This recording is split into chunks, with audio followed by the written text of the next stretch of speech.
श्री गुरु चरण सरोज रज निज मन मुकुर सुधार। बरनौ रघुबर विमल जसु जो दायक फल चार। बुद्धिहीन तनु जानिके सुमिरो पवन कुमार। बल बुद्धि विद्या देहु मोहि हरहु कलेश विकार। जय हनुमान ज्ञान गुण सागर जय कपीश तिहु लोक उजागर। रावदूत अतुलित बल धामा अंजनी पुत्र पवन सुत। महावीर विक्रम बजरंगी कुमत निवार सुमति के संगी। कंचन बरन विराज सुबेशा कानन कुंडल कुंचित केशा।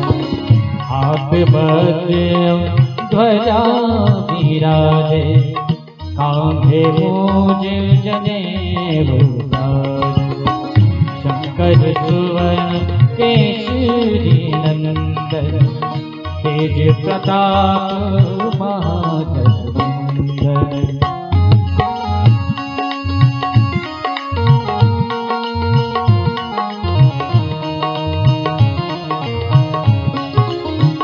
विद्यावान गुणी अति चातुर राम काज करिबे को आतुर। प्रभु चरित्र सुनिबे को रसिया राम लखन सीता मन बसिया। सूक्ष्म रूप धरि सियहि दिखावा विकट रूप धरि लंक जरावा। जीव रूप धरि असुर संहारे रामचंद्र जी के काज सवारे। लाए सजीवन लखन जियाए श्री रघुवीर हरषि लाए। रघुपति कीन्ही बहुत बड़ाई तुम मम प्रिय भरतहि सहाय। सहस बदन तुम्हरो जस गावे अस कहि श्रीपति कंठ लगावे। संकालिक ब्रह्मादि मुनीसा नारद सारद सहित लीला। ब्रह्म कुबेर दिगपाल जहाते कवि कोविद कहि सके कहाते।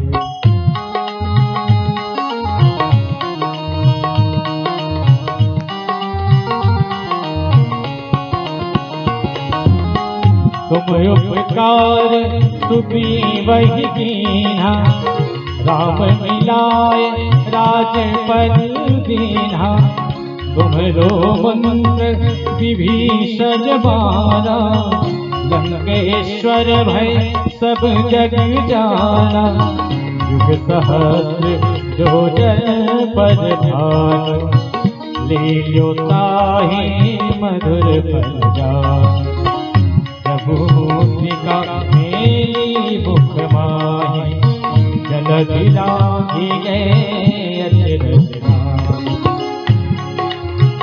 दुर्गम काज जगत के जेते सुगम अनुग्रह तुम्हारे देते। राम दुआरे तुम रखवारे होत न आज्ञा बिनु पैसारे। सब सुख लाए तुम्हारी सरना तुम रक्षक काहू को डरना। आपद तेज समारो आप तीनों लोक हाथ के भूत पिशाच निकट नहीं आवे, महावीर जब नाम सुनावे, नाशे रोग हरे सब पीरा, जपत निरंतर हनुमत वीरा। संकट से हनुमान छुड़ावे, मन क्रम वचन ध्यान जोला, सब पद राम तपस्वी राजा, इनके काज सकल तुम साजा।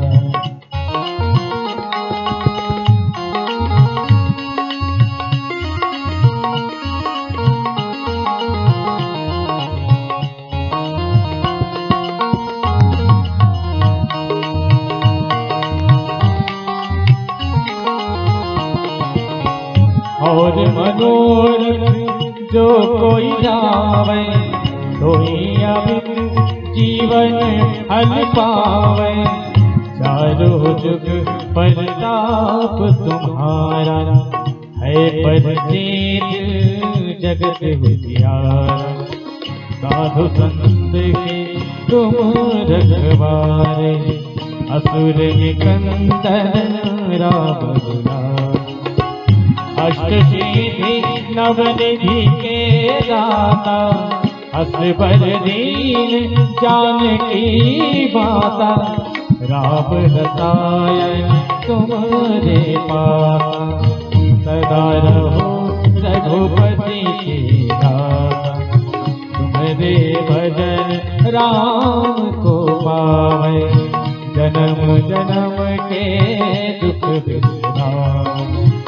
अंतकाल रघुबरपुर जाए, जहाँ जन्म हरि भक्त कहाए, और देवता चित्त न धरहि, हनुमत से सर्व सुख करहि। संकट कटे मिटे सब पीरा, जो सुमिरे हनुमत बलबीरा। जय जय हनुमान गोसाई, कृपा करहु गुरुदेव की नाई। जो सत बार पाठ कर कोई, छोटहि बंदी महासुख होई। जो यह पढ़े हनुमान चालीसा, होई सिद्धि साखी गौरीसा। तुलसीदास सदा हरि चेरा, कीजनाथ हृदय महाडेरा। पवन तनय संकट हरण, मंगल मूर्ति रूप, राम लखन सीता सहित हृदय बसहु सुरभूप। पवन सुत हनुमान की जय, उमापति महादेव की जय, सियावर रामचंद्र की जय।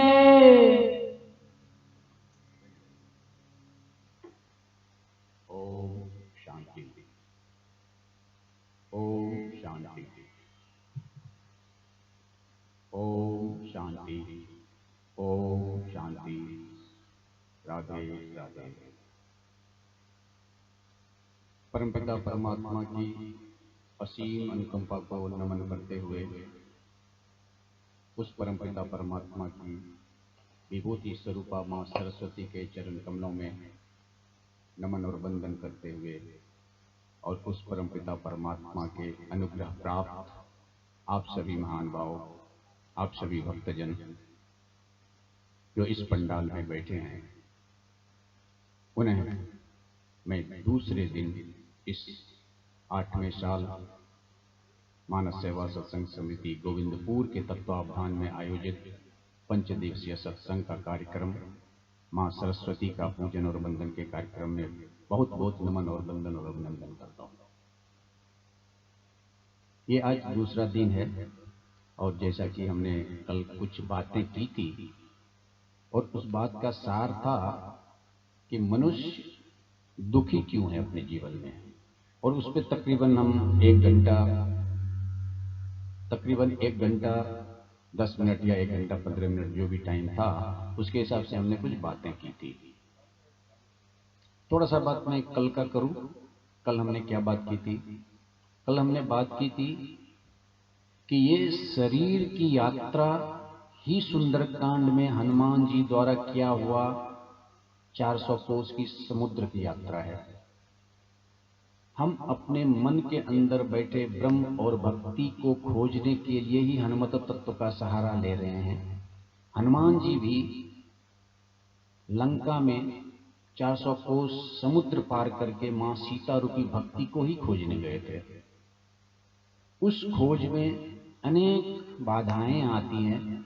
इसी तरह से हमारे जीवन में भी जब हम भक्ति और ब्रह्म को खोजने चलते हैं, जब हम अपने देह रूपी यात्रा को प्रारंभ करते हैं, तो हमारे इस देह रूपी यात्रा में अनेक बाधाएं आती है। ये हमने कल कुछ बातें की थी। क्योंकि हम इस 5 दिन के कार्यक्रम में हनुमान जी के माध्यम से, सुंदरकांड के माध्यम से, सुंदर तत्व के माध्यम से ये समझने का कोशिश करेंगे कि यह देह की यात्रा, इस जीवन की यात्रा को कैसे हम सफल बनाएं। और मूल प्रश्न यही था जो कल हमने बात की थी कि हम सभी इतने दुखी क्यों हैं। तो मतलब है कि खुशी क्या है, सुख क्या है, जिसकी बातें हमने कल की थी। और ये भी बात की थी कि अगर भौतिक सुख हमको चाहिए तो वो तत्क्षण मिलेगा। क्षिप्रम ही मानुषे लोके सिद्धिम भवति कर्मजा।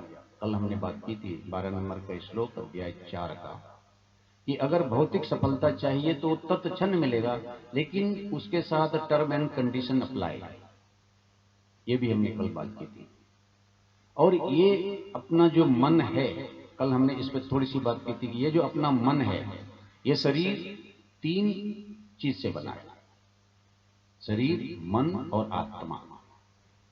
मन पुल का काम करता है शरीर को आत्मा से मिलाने का। तो हम सभी जीवन प्रयत्न इस शरीर और शरीर के इंद्रिय भोग विलास वस्तु के लिए ही सिर्फ काम करते रहते हैं। चाहे वो धन हो, चाहे वो संपत्ति हो, चाहे वो बैंक बैलेंस हो, चाहे वो नौकरी हो, चाहे वो उन्नति हो, चाहे कुछ भी हो। तो जब तक हम इस शरीर के इर्द गिर्द घूमते रहते हैं तब तक हम आत्मा से भेंट कर ही नहीं पाते हैं। क्योंकि मन बीच में जो पुल का काम करता है वो बहुत ही खुराफाती करता है। मन हमें आत्मा तक मिलने देता ही नहीं है। ये कल हमने बात की थी। और हनुमत तत्व के सहारे हम मन के पुल से पार करके इस शरीर से ऊपर उठ के आत्मा तक पहुंचेंगे इस 5 दिन के देह यात्रा में। ये हमने कल बात की थी। हमने ये भी बात की थी कि हनुमान चालीसा के 40 चौपाई और 3 दोहे के द्वारा योग की प्रक्रियाएं करेंगे, कल हमने की थी। और 8 चौपाई तक हमने बात कर ली थी। आज 9 चौपाई से 16 चौपाई के द्वारा तीसरा शक्ति चक्र जो है, मणिपुर शक्ति चक्र, उसको हम जागृत कर रहेंगे योग के द्वारा। तो आए हम थोड़ा सा विषय वस्तु में आते हैं। प्रश्न यही था कि हनुमान जी के माध्यम से हम इस देह यात्रा को कैसे सफल बनाएं। और अभी हम बात करेंगे तकरीबन 1.5 घंटा तक, 70 से 90 मिनट के बीच का समय मेरे पास है और हम उसमें बात करेंगे। कल हमने एक पृष्ठभूमि रखी थी सुंदरकांड का, और हमने बात की थी कि हनुमान जी जब सीता शोध में चले तो वो 3 पहाड़ों पे चढ़े थे।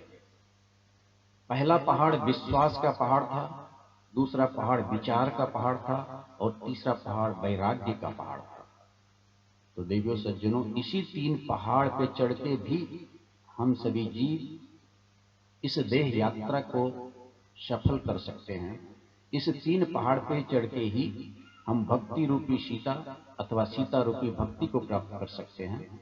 इसी 3 पहाड़ पे चढ़ के हम सूक्ष्म 7 शरीर और 7 शक्ति चक्र, जो मूलाधार हमारे कमर के ठीक बीच में रीढ़ की हड्डी जहां मिलती है, वहां से शुरू करके इस यात्रा को स्वाधिष्ठान जो 3 अंगुल ऊपर, मणिपुर जो नाभि पे, अनाहत जो हृदय में, विशुद्ध जो कंठ पे, आज्ञा शक्ति चक्र जो दोनों आंखों भौहों के बीच में, और सहस्त्रार्थ जो सर के सबसे ऊपर, इस यात्रा को पूर्ण करेंगे। ये हमने बात की थी। तो विश्वास रूपी पहाड़ पे हनुमान जी कब चढ़े, थोड़ा सा हम उस विषय में जाते हैं। और जब हम बात करें हनुमत तत्व का, तो आप अपने देह के अंदर ही भ्रमण करेंगे, क्योंकि ये देह ही 400 कोस का समुद्र है, ये देह ही लंका है। इस देह के अंदर ही सारे राक्षस, सारे भट्ट सुभट्ट बैठे हुए हैं, काम क्रोध लोभ मोह के रूप में। रावण मोह का प्रतीक, मेघनाथ काम का प्रतीक, कुंभकर्ण क्रोध का प्रतीक। सारे रजनीचर जो हैं वो हमारे अंदर ही हैं, और माँ सीता रावण के कैद में हमारे अंदर ही बैठी है, जिसे हम पहचान नहीं पा रहे हैं। और वही यात्रा हम हनुमत तत्व के सहारे सुंदरकांड के माध्यम से इस 5 दिन में करेंगे, और अंत में माँ सीता और भगवान श्री राम का दर्शन करेंगे। ये जीवन का फिलॉसफी है।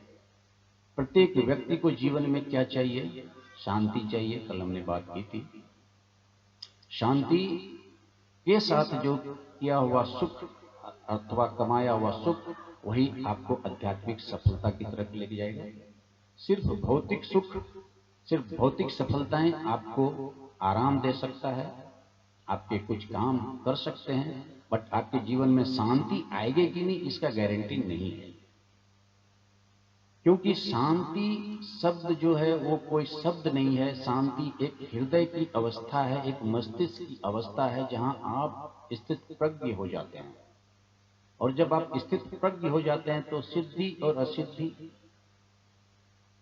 से आप ऊपर उठ जाते हैं, हानि और लाभ से आप ऊपर उठ जाते हैं, जन्म और मृत्यु से आप ऊपर उठ जाते हैं। तो थोड़ा सा बात हम इसका करेंगे, लेकिन पहले हम हनुमान जी के द्वारा तीनों पहाड़ पे चढ़ के कैसे सीता माता की खोज की, उस पर थोड़ा सा बात कर लें। और जब मैं हनुमत तत्व की बात करूं तो आप अपने अंदर उस दृश्य शक्ति को देखें जो हनुमत तत्व है। जब मैं कोई बात करूं तो आप ये समझो कि हम इस देह में ही भ्रमण कर रहे हैं, जब हनुमान जी लंका जाते हैं और सीता की खोज करते हैं। तो बात ये किष्किंधा कांड की है, जब सुग्रीव ने 4 टुकड़ी में चारों तरफ वानर सेना को भेजा सीता की शोध के लिए, और उसमें एक टुकड़ी जहां जामवंत हैं, हनुमान जी हैं, वो दक्षिण दिशा में जाते हैं। दक्षिण दिशा में क्यों? क्योंकि हमारी वेद, हमारे पुराण ये मानते हैं कि जब ज्ञान प्राप्त आपको करना है तो दक्षिण नारायण होना पड़ेगा, दक्षिणायन में ही आपको ज्ञान मिलेगा। इसलिए आपको अगर भक्ति और ज्ञान और ब्रह्म को खोजना है तो आपको दक्षिण दिशा में ही जाना पड़ेगा। इसलिए ये टुकड़ी जहाँ अंगद है, जामवंत है, हनुमान जी हैं और बहुत सारे सेना हैं वानर के, वो सीता शोध में चले। और शर्त ये था कि 1 महीने के अंदर अगर तुम लोग खोज के नहीं आए सीता को तो सबको मृत्यु दंड मिलेगा, ये सुग्रीव ने कहा था। सभी बंदर उस अरण्यवान में सीता को खोज रहे हैं, नहीं मिल रहा है। 10 दिन 15 दिन हो गया, सभी लोग प्यास से व्याकुल हो गए। तो हनुमान जी को बोला, जामवंत को बोला कि देखो भाई, 1 महीना के अंदर तो सुग्रीव मारेगा, लेकिन अगर पानी नहीं मिला तो हम तो ऐसे ही मर जाएंगे, इसलिए पानी की व्यवस्था होनी चाहिए। तो हनुमान जी पहले पहाड़ पे चढ़े, और जब उन्होंने पहले पहाड़ पे चढ़ के देखा तो दूर एक गुफा थी, गुफा के ऊपर में कुछ चिड़ियां उड़ रहे थे। तो हनुमान जी को ये पता चला कि जब चिड़ियां उड़ता है तो वहाँ पानी जरूर होगा। और सभी बंदर के साथ जब उस गुफा के अंदर में प्रवेश किया तो उन्होंने देखा कि एक सुंदर सा वाटिका है, वाटिका के अंदर में एक महिला योग कर रही है। और उस महिला से जब वार्तालाप हुआ तो महिला ने बोला कि मेरे को श्राप मिला है, और मुझे ये बताया गया कि जब राम का कोई दूत आपसे कोई मदद मांगेगा तो आप श्राप मुक्त हो जाएंगे। और वो महिला और कोई नहीं थी, स्वयं प्रभा थी। स्वयं प्रभा हनुमान जी और उनके सारे वानर को मिलते हैं। ये मैं कथा नहीं कर रहा हूँ, ये मूल तत्व पे मैं आऊंगा। स्वयं प्रभा कौन, इस पे बात करूंगा मैं। तो स्वयं प्रभा ने रास्ता बताया कि कैसे माँ सीता का आपको पता मिलेगा। तो इसमें लिखा हुआ है मूंदों नयन। स्वयं प्रभा क्या बोल रहे हैं कि मूंदों नयन विविध तजी जाओ, मिलिए ही सीता तजी सब चाहिए। ये लाइन हमारे जीवन का फिलॉसफी है। इसको अगर हम थोड़ा सा समझ लें तो हम विश्वास को समझ जाएंगे।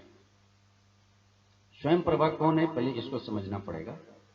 जब हम अपने इस देह रूपी यात्रा में चलते हैं, जीवन रूपी यात्रा में चलते हैं, जब हमारे चारों तरफ काम, क्रोध, लोभ, मोह फन फैलाए हुए खड़ा है हमको जकड़ने के लिए, हमारे मन को जकड़ने के लिए, तो फिर स्वयं प्रभा की जरूरत होती है। और स्वयं मतलब होता है सेल्फ, प्रभा मतलब होता है लाइट, और self light, self illumination, self wisdom को ज्ञान बोलते हैं। तो अंतर मन का जो ज्ञान है वही स्वयं प्रभा है। और स्वयं प्रभा ने जो ये बातें कही, 3 बातें कही कि अगर हमें अपने जीवन में, अपने देह शरीर यात्रा में अगर भक्ति को पाना है तो 3 बातों पे ध्यान दें। पहला मूंदों नयन, दूसरा विविर तजी जाऊं, और तीसरा तजी सकुचाई। ये 3 बात। तो मूंदों नयन का शाब्दिक अर्थ है आप आंख मूंद लें, लेकिन तात्विक अर्थ है कि जब आप आंख मूंदे हैं तो मतलब हो गया कि बहिर्मुखी से आप अंतर्मुखी हो जाएं, बाहर की चीजों से अपना नाता तोड़ें और अंदर के चीजों पे जो आपके अंदर है योग की अवस्था में आ जाएं। थोड़ा सा आप एकांत का सेवन करें। इसको मूंदों नयन कहा। जब आप संसार में हैं, संसारिक कार्य कर रहे हैं, तो आपके चारों तरफ संसारिक बातें हैं, माया है, प्रकृति है, और आपको फिर अपने बारे में सोचने का समय नहीं मिलता है। इसलिए अगर भक्ति को प्राप्त करना है तो कुछ समय अपने लिए निकालिए और मूंदों नयन। इसलिए कोई भी जब योग में हम बैठते हैं, कुछ अच्छे अच्छे काम करते हैं तो आंख बंद कर लेते हैं। पहला तात्विक अर्थ ये है कि अगर आपको भक्ति प्राप्त करना है, आपको अपना जिंदगी सफल करना है, तो मूंदों नयन, आंख को बंद करें, अंतर्मुखी हो, योग में आए, संन्यास्त थोड़ा देर के लिए हो जाएं, तो आपको अपना स्वरूप दिखेगा जो आत्मिक स्वरूप है।